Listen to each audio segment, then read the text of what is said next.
Hey y'all, it's Kat. Welcome back to my channel. I had a subscriber ask me a couple of videos back if we would be willing to do some potluck dishes for the holidays that are coming up, and I thought that was a really good idea.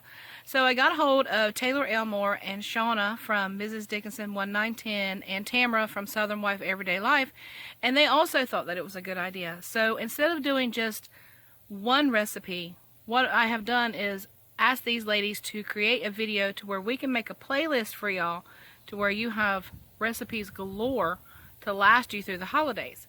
So with the help of those three and many more creators, we've got a playlist for y'all. It's going to be Potluck Palooza. So if you've got anything coming up in the next couple of months and you're looking for an idea, make sure you check out that playlist. And make sure you check out all of the creators that are in on this and that you give them a thumbs up and you subscribe, because they work really hard to bring you what you ask for, and that's exactly what we did on this video. So anytime you have an idea or a suggestion, please make sure you leave it in the comments, because we do read them and we're listening. So Jennifer Trammell, we appreciate you very much. This playlist is because of you. Thank you so much for your feedback. We appreciate it. And with all that being said, welcome to my Southern Farming Kitchen.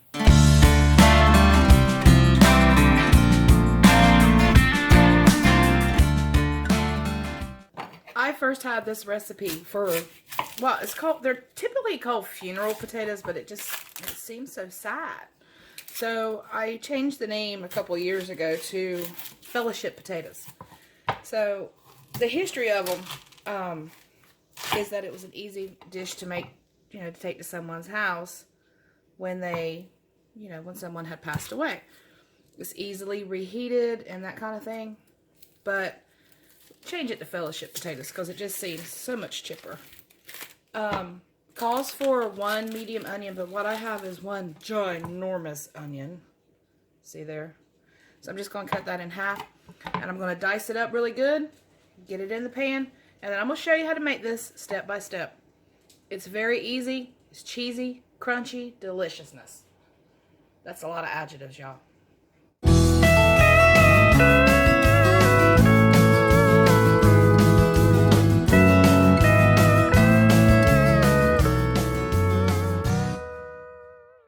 Right here, I've got one stick of unsalted butter because I'm going to add my own salt. And I've got it on medium-high heat. And I'm going to go ahead and just add that onion.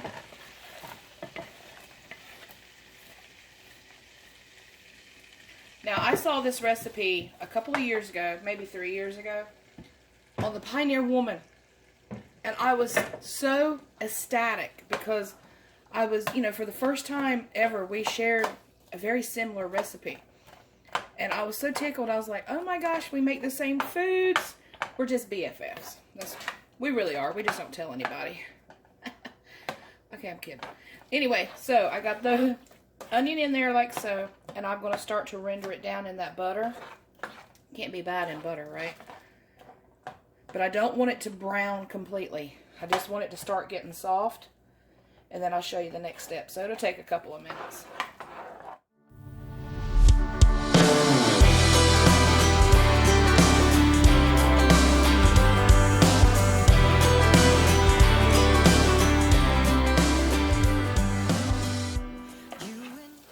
So they're starting to soften up.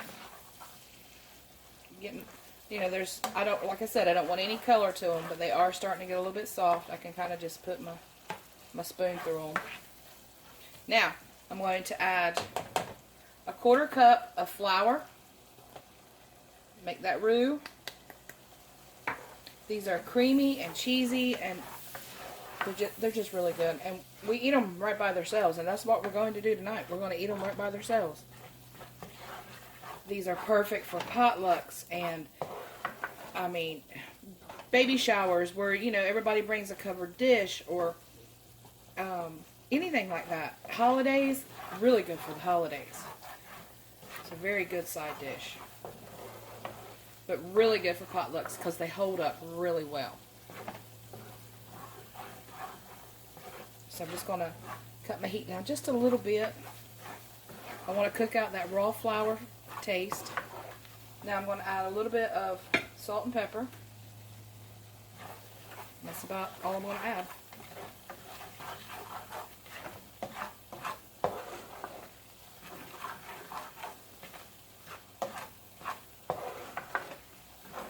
smells so good. Kind of smells like Thanksgiving in here. I think it's that onion and that butter just coming together, and then that nutty smell of the butter. I love it. All right, now I think we're good. I'm going to add 3/4 of a cup of milk and 1 cup of chicken broth.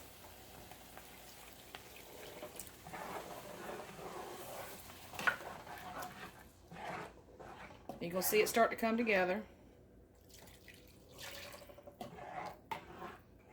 Just like that. Now over here to the side, in case it starts to get too thick on me, I have 1 cup of chicken broth to thin it out if need be. Alright, so I added the other cup of chicken broth. Sorry, I didn't show you that. I cut it too quick, but I did add the other cup. And the complete directions are in the bottom. They're in a link to my blog. Like I said, I've been making this for years, so it has already been blogged. But I have turned the heat off, and you can see we've got a beautiful roux here. Now, what I'm adding is 2 cups of Colby Monterey Jack cheese. I'm just going to fold all that in. Cheesy, yummy deliciousness. Then I'm going to add 1 cup of grated Parmesan, just the exact same kind that you would get for spaghetti, because it just adds a very nutty flavor to it. I've tried using freshly grated, I've tried using everything you can think of, but the spaghetti Parmesan cheese is still the best. You can see how cheesy that's getting. It starts to get a little thick, and that's fine. That's what you want it to do. Now that that's melted, I'm going to add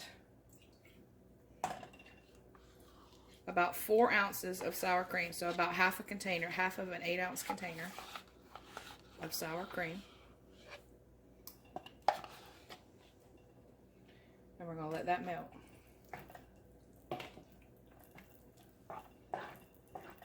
Get that stirred in really good.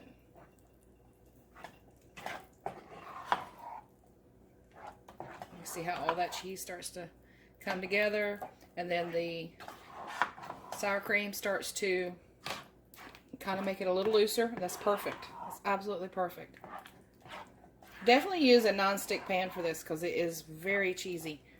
You know, at this point you could actually add noodles too. I'm just saying, if that's what you wanted, you could really do that. And now what I've got here is a 26-ounce bag of shredded frozen hash browns, which I should have opened, but I didn't because I'm just really cooking. Just the great value kind. The whole thing goes right in. Just like that. Now I'm going to carefully get this incorporated together, and that takes a second.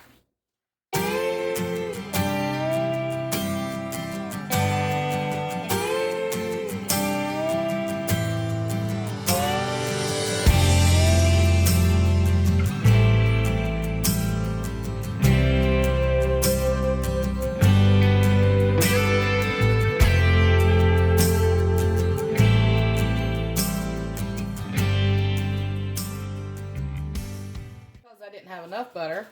I've got a 9 by 13 by 3 casserole dish, and I'm going to put all those potatoes in there. I buttered it up really good, making sure to get all the corners.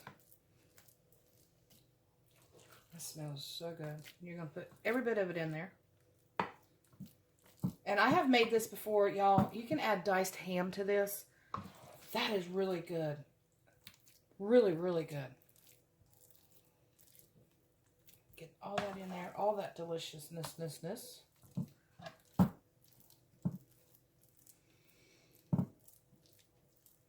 right. Just like that. I got a little bit more in there. There's a little bit left in the pan, but guess who hasn't had breakfast? Yeah, me. Just gonna have a little snack. All right, just like that.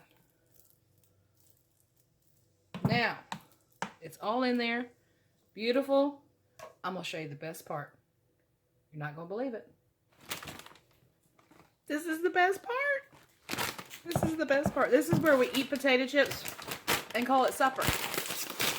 It's just amazing. Now, kettle cooked works really good. They hold up a little bit better, but I still don't have a whole lot of problems with these. So, we're going to crush up about 3/4 of a bag and get it on top and get it beautiful. And then you've got a crunchy top, and it's buttery and crunchy and potatoey and delicious. It's so good, y'all. I don't know how many times I've said that, but I mean it.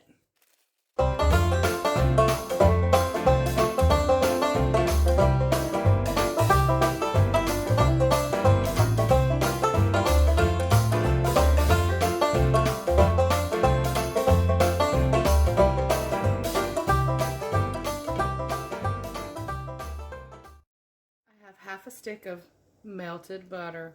I'm going to just take and drizzle it on the top.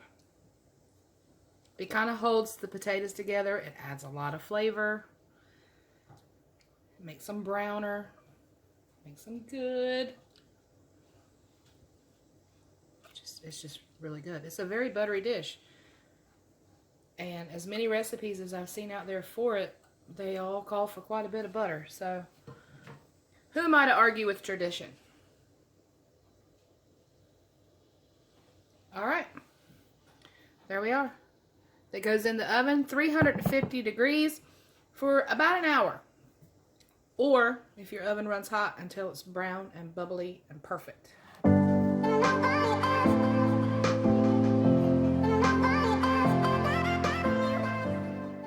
And that's how it looks when it comes out of the oven. It's golden brown. It is perfect.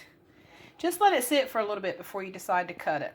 I'd let it sit for at least 30 minutes. It's going to stay pretty hot. Potatoes, you know, they tend to retain heat pretty well. So that's it. And then you just pack it up and take it wherever you're going. And it is absolutely delicious. I've never steered you wrong. Alright, y'all. If you enjoyed this video today, please give me a thumbs up. Subscribe if you're new, and I'll catch you on the next one. Take care, y'all, and God bless.